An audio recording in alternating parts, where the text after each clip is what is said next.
Hello friend, मैं हूं अभिषेक मौर्य और आप देख रहे हैं कॉग्निटिव लर्निंग क्लासेज। इस कॉग्निटिव लर्निंग क्लासेज में हम बायोलॉजी लेक्चर सीरीज को कर रहे हैं। अभी जो टाइम चल रहा है, बहुत सारे नीट एस्पिरेंट का ये सेमीफाइनल चल रहा है।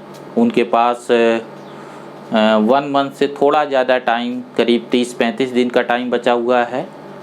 इस समय जो सबसे बड़ी प्रॉब्लम होती है वो रिवीजन, अपने आप को समेटना, कंसोलिडेट करना। जो आपने पढ़ रखा उन्हें एक जगह लाना बहुत ज़रूरी होता है, साइकोलॉजिकली लाना ज़रूरी है।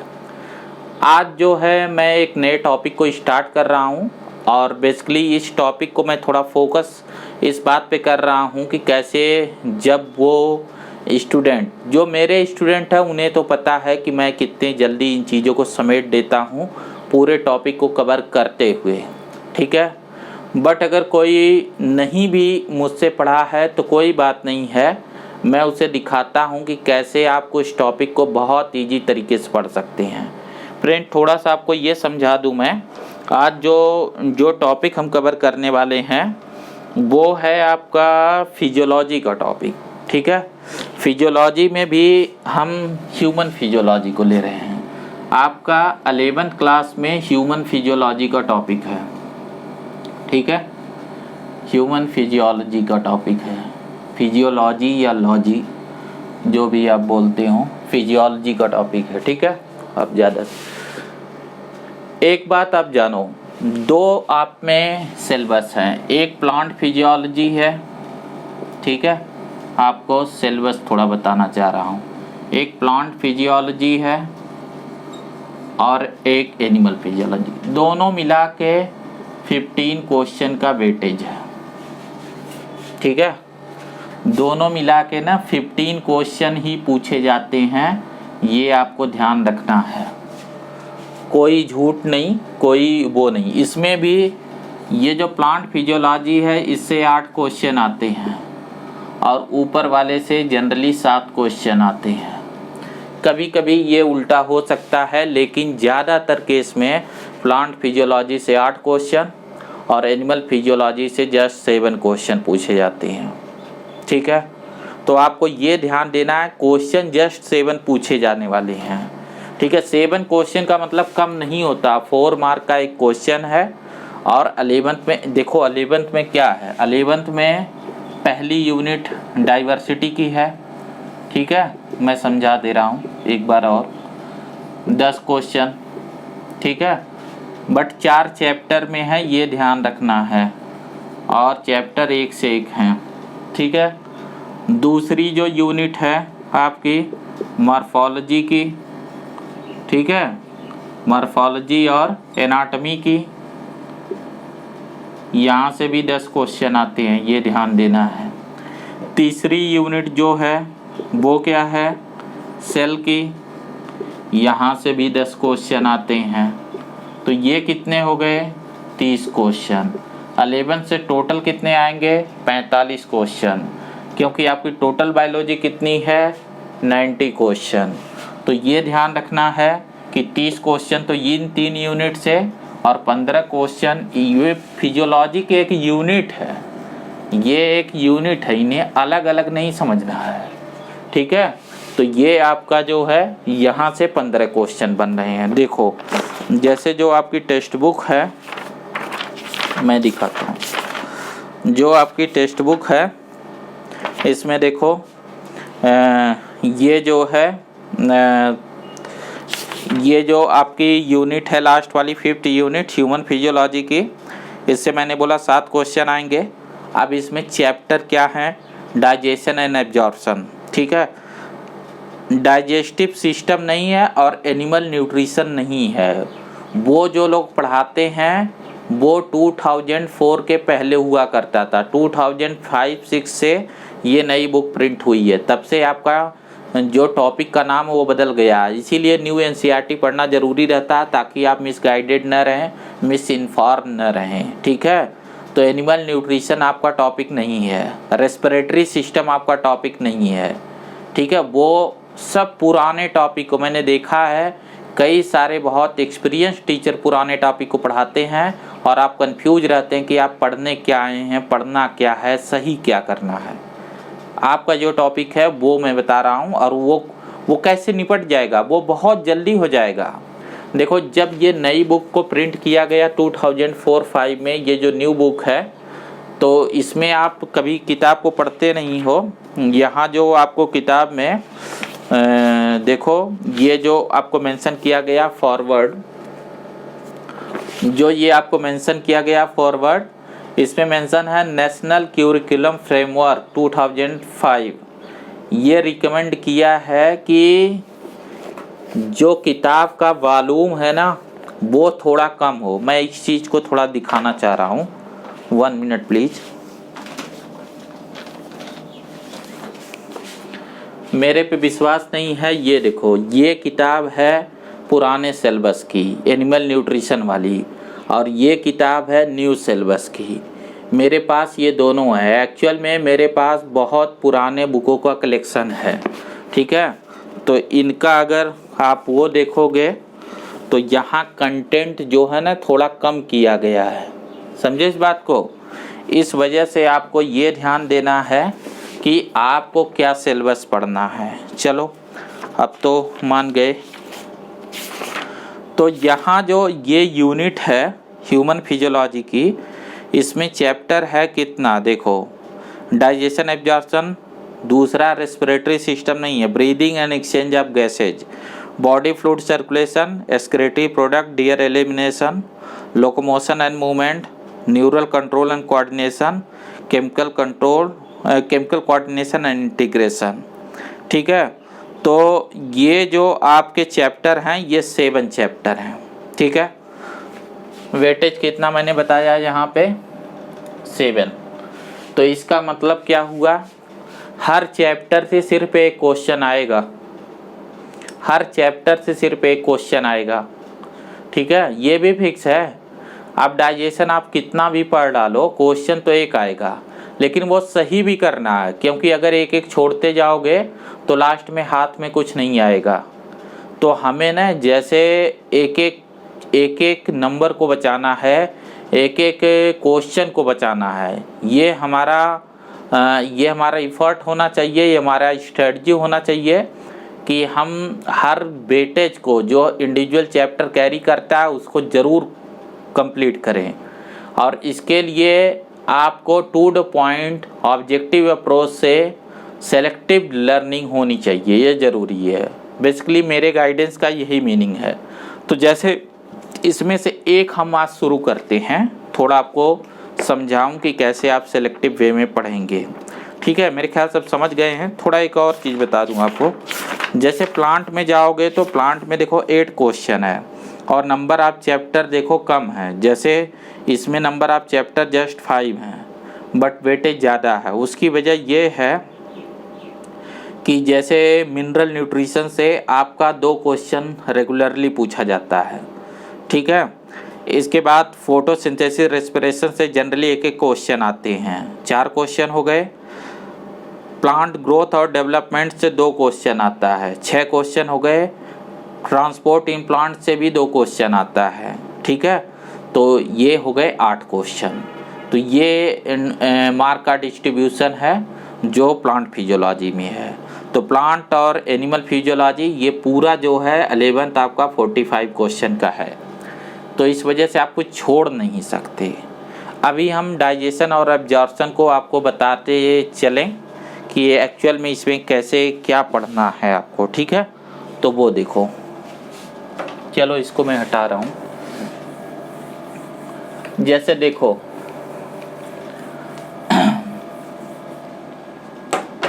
जो आपका टॉपिक है वो क्या है, डाइजेशन एंड एब्जॉर्प्शन। जस्ट 2 बातें आपको पढ़ती हैं, ठीक है। अगर आप अपने सिलेबस को देखें एक बार और थोड़ा सा, ठीक है, बस 1 मिनट, एक बार मुझे स्टार्ट होने दो, ये ख़त्म होते देर नहीं लगेगी। 4 टॉपिक का सिलेबस है। एक डाइजेस्टिव सिस्टम का overview just, digestion of food, absorption of food और disorder, digestive system, disorder of digestive system. इस 4 टॉपिक के अलावा कुछ नहीं पढ़ना। इसमें विटामिन ये जो पुराना सिलेबस था वो सब कुछ नहीं पढ़ना है। एनाटॉमी कहीं नहीं आपको सिस्टम की पढ़नी है, तो आप एनाटॉमी के चक्कर में नहीं पढ़ेंगे। जो पुराना सिलेबस है वो एनाटॉमी बहुत सारा डायग्राम बनाएंगे, कहीं नहीं है। ठीक है, देखो इसमें 2 चीज़ पढ़नी है, डाइजेशन और एब्जॉर्प्शन। सबसे पहला क्वेश्चन, किस चीज़ का डाइजेशन, किस चीज़ का एब्जॉर्प्शन। अभी तक आप इतना तो जान गए हैं ना कि जो ह्यूमन की बॉडी है, जैसे मैंने आपको डाइवर्सिटी के शुरुआती चैप्टर में ही ये बात बता दिया था कि बॉडी ऑर्गेनाइजेशन में जो हमारी बॉडी है वो सिस्टम ग्रेड की है। ठीक है, जैसे आपको क्या बताया था कि एक सेल ग्रेड की, सेलुलर ग्रेड की बॉडी होती है, एक टिश्यू ग्रेड की बॉडी होती है, एक ऑर्गन ग्रेड की बॉडी होती है और ऑर्गन सिस्टम ग्रेड की होती है। तो हमारी बॉडी ऑर्गन सिस्टम ग्रेड की है, यानी हाईएस्ट लेवल ऑफ ऑर्गेनाइजेशन जो लिविंग वर्ल्ड में है और बेसिकली एनिमल किंगडम में है वो हमारे बॉडी में है, क्योंकि आपको ह्यूमन फिजियोलॉजी पढ़नी है।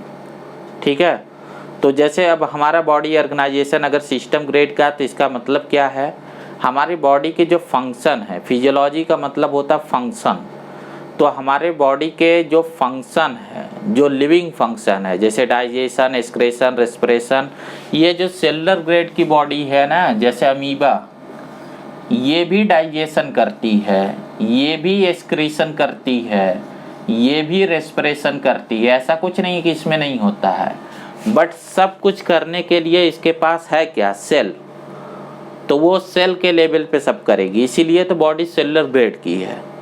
जो टिश्यू ग्रेड की बॉडी है उसका टिश्यू लेवल पे यही सब फंक्शन होगा। तो हमारे यहाँ जो भी सारे फंक्शन हैं, जैसे आपका रिप्रोडक्शन कौन करता है, रिप्रोडक्टिव सिस्टम, आपके यहाँ एक्सक्रीशन कौन करता है, एक्सक्रेटरी सिस्टम, आपके यहाँ डाइजेशन कौन करेगा, डाइजेस्टिव सिस्टम, सर्कुलेशन कौन करेगा, सर्कुलेटरी सिस्टम, यानी किसी भी लिविंग फंक्शन को परफॉर्म करने के लिए हमारे यहाँ एवोल्यूशन हुआ है सिस्टम का। ठीक है, किसी भी फंक्शन को परफॉर्म करने के लिए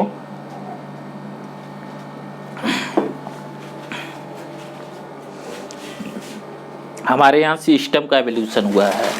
तो हर फंक्शन हम सिस्टम के थ्रू करते हैं, और सिस्टम बना किससे होता है, ऑर्गन से। यानी एक सिस्टम वही करता है जो उसके ऑर्गन करते हैं, कई सारे ऑर्गन मिलके एक सिस्टम बनाते हैं। ठीक है, तो इस चीज को हम थोड़ा समझेंगे। चलिए,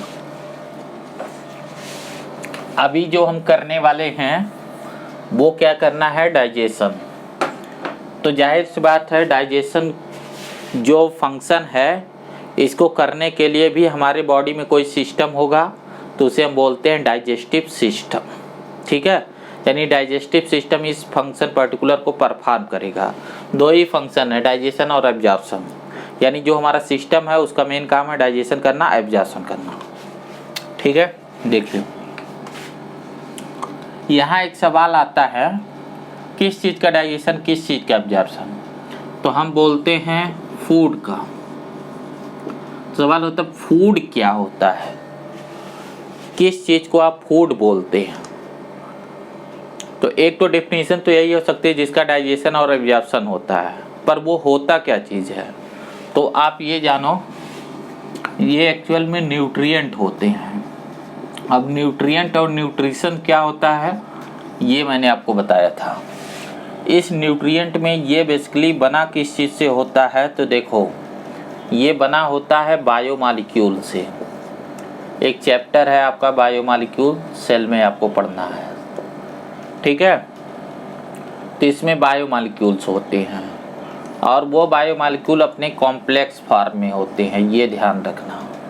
तो इनका जो कॉम्प्लेक्स फॉर्म में जो बायोमॉलिक्यूल है उसमें बेसिकली होते हैं protein, carbohydrates, lipid, nucleic acid,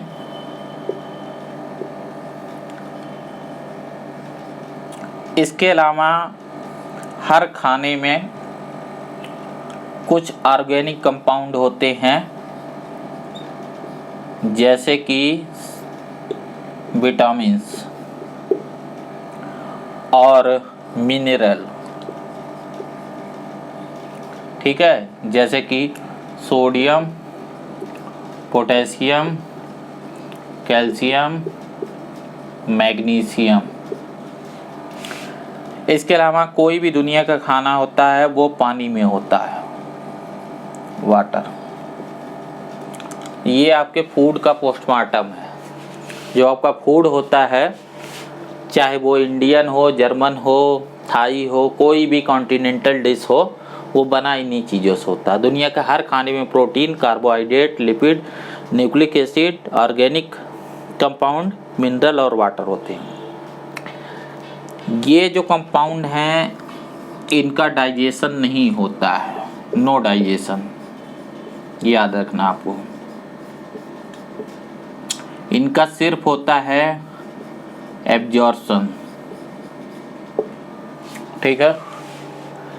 actual में डाइजेशन इनका होता है, क्यों? क्योंकि ये होते हैं कॉम्प्लेक्स फॉर्म में।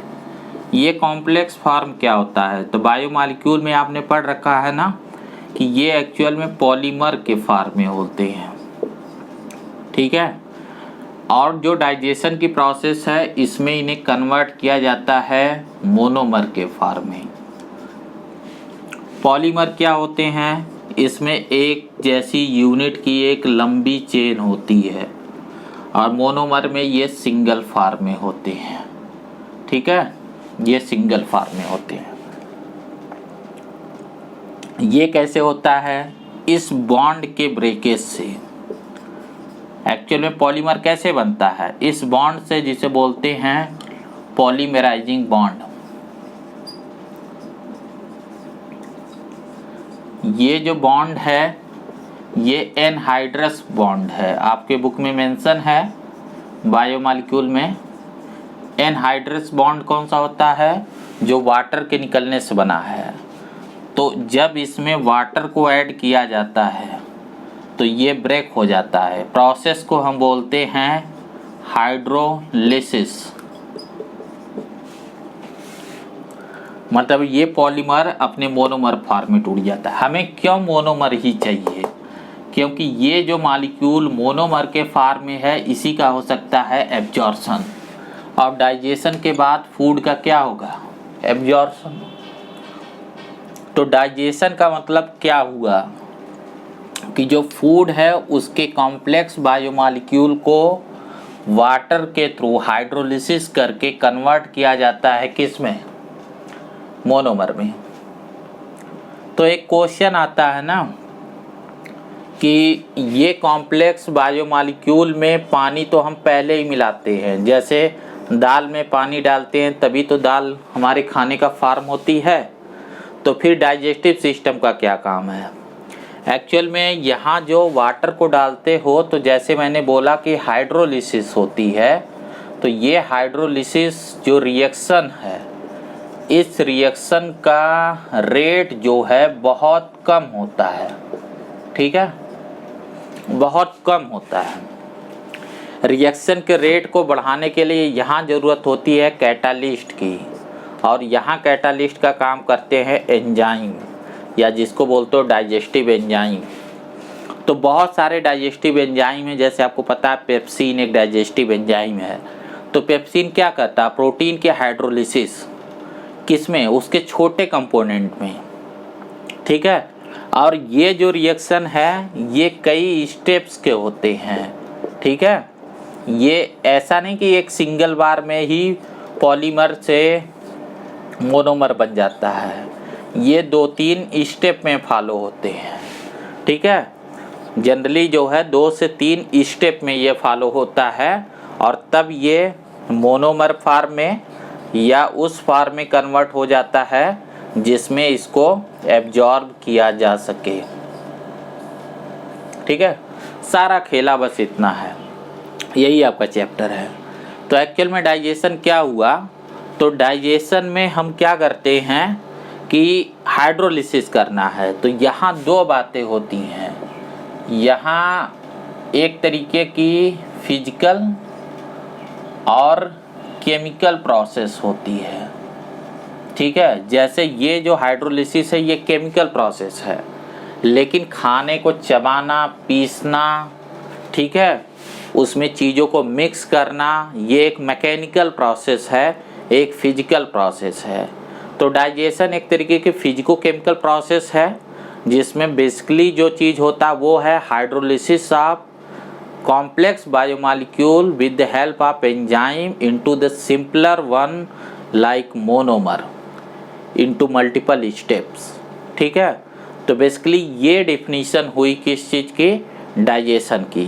तो डाइजेशन ऑफ फूड का मतलब है कि जो complex molecule of the food है उनको वाटर के प्रेजेंस में उनकी हाइड्रोलिसिस करके उनके सिंपलेस्ट फॉर्म में उन्हें कन्वर्ट किया जाता है।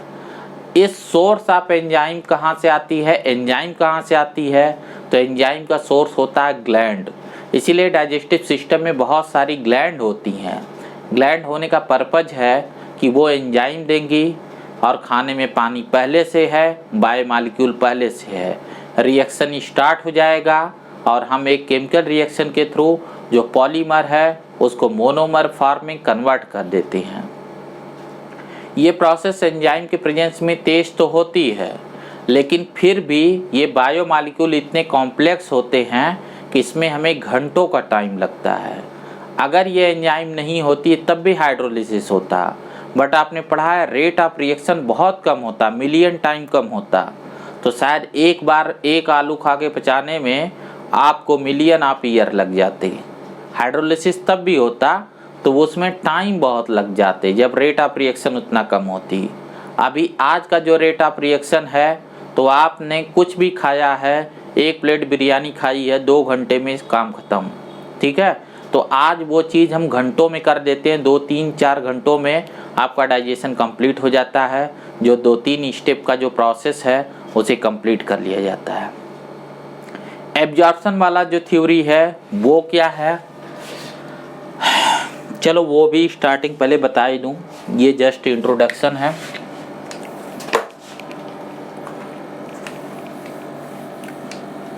देखो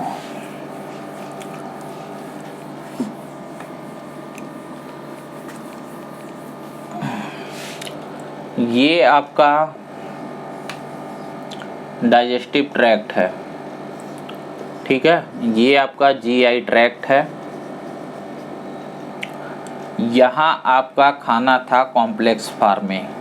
ठीक है, ये कॉम्प्लेक्स फॉर्म में था, यानी कि पॉलीमर फॉर्म में था। मान लीजिए यहाँ पे हाइड्रोलिसिस हो गई, हाइड्रोलिसिस हो गई एंजाइम से, एंजाइमेटिक हाइड्रोलिसिस हो गई, और हाइड्रोलिसिस के बाद